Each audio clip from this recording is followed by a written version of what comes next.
Donc Stéphane Roder, il a écrit ce bouquin. Donc l'intelligence artificielle adaptée aux entreprises. Alors moi, la première question, Stéphane, pourquoi il y a déjà beaucoup de parutions sur le sujet, pourquoi avoir écrit ce livre? Eh bien, il fallait d'abord démystifier, après tout ce qu'on avait entendu sur l'intelligence artificielle, démystifier ce qu'était l'intelligence artificielle et permettre en fait aux dirigeants et aux managers de prendre conscience en fait de la performance de l'IA dans l'entreprise. Alors, je précise que tu es aussi professeur à l'ESSEC. Oui. C'est ça. Donc les jeunes que tu formes toute l'année, ils sont fous d'intelligence artificielle, ils comprennent plus vite que nous? Non, pas du tout. Non. Non. Ils sont aussi mauvais que nous. Ah oui, oui, tout le monde est au même niveau, c'est ça qui est bien. D'accord. C'est qu'on en est tous au même Ça te permet de vendre tes bouquins et voilà. tranquille. C'est tranquille, c'est sympa. Alors, tu parles beaucoup de schéma directeur dans l'intelligence artificielle, ça veut dire quoi? Oui, parce qu'en fait, on a fait tous des schémas directeurs pour les SI à l'époque. Il faut reprendre en fait des méthodologies pour déployer l'IA, sinon on se retrouve partout avec des chatbots, avec n'importe quoi finalement. Il faut être capable de prioriser les use cases et de donner en fait une roadmap à 2 ans. D'accord, donc il faut 2 ans pour exploiter l'intelligence artificielle dans un grand groupe. Non, on en a au moins pour 5 ans pour tout faire. D'accord, bah dis donc. Le rôle du DSI dans tout ça, qu'est-ce qu'il doit faire lui? Le DSI a un rôle central, il va travailler avec le Chief Digital Officer, mais c'est lui qui va mettre en œuvre, qui va rendre opérationnel et qui va maintenir l'ensemble des produits qui vont être développés et surtout il va être obligé de travailler avec des nouveaux profils, les product owners dont on a parlé tout à l'heure.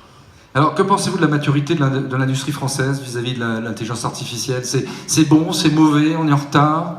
C'est un peu comme dans une classe. Il y a les très très bons, il y a les génies, il y en a un tiers, après il y a le ventre mou et après il y a les très mauvais. Et mais je parle du CAC 40. Ouais, c'est qui les très mauvais? Parce que j'en ai peut-être quelques-uns sous la main là. Ah non, non, on peut pas le dire. Carrefour, ils sont très bons, non? Certainement. Oh. Intermarché, là, ils sont bons? Peut-être. Les mousquetaires. Ça, c'est La Poste. Très bon. Et pourquoi?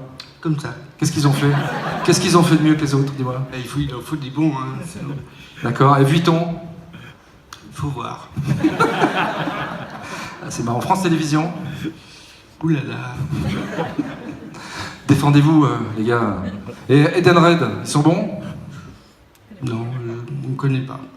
Vous ne connaissez pas. Jean-Claude Guyard, qu'est-ce que tu as à commenter? Ça, c'est quand même incroyable le constat, là. Donc on est à la ramasse en France. Non, pas du tout. Non, pas du tout. Je pense que les écoles forment très bien des data scientists. La preuve, Facebook et Twitter viennent en France pour récupérer nos ingénieurs. Je pense que le corps professoral français est très en avance là-dessus. Les recherches avec le CEA et toutes ces entreprises sont très très bons. Non. La vraie difficulté, c'est l'utilisation et la compréhension des chefs d'entreprise, en fait, des dirigeants. On a effectivement les meilleurs data scientists. Maintenant, il faut qu'on ait des directions générales qui soient conscients des enjeux. Stéphane Roder? Non? T'as rien à rajouter? Rien. Toi, tu vends tes bouquins, t'es content Non, mais moi je suis comme Luc Juliac qui a dit il n'y a pas d'intelligence artificielle. Et effectivement, on a des assistants. Il faut voir l'intelligence artificielle comme un assistant qui va travailler avec l'humain, pas plus que ça. Très bien. Eh bien, j'aimerais qu'on les applaudisse tous les deux pour toutes ces informations. Stéphane Roder et Paul Tauc.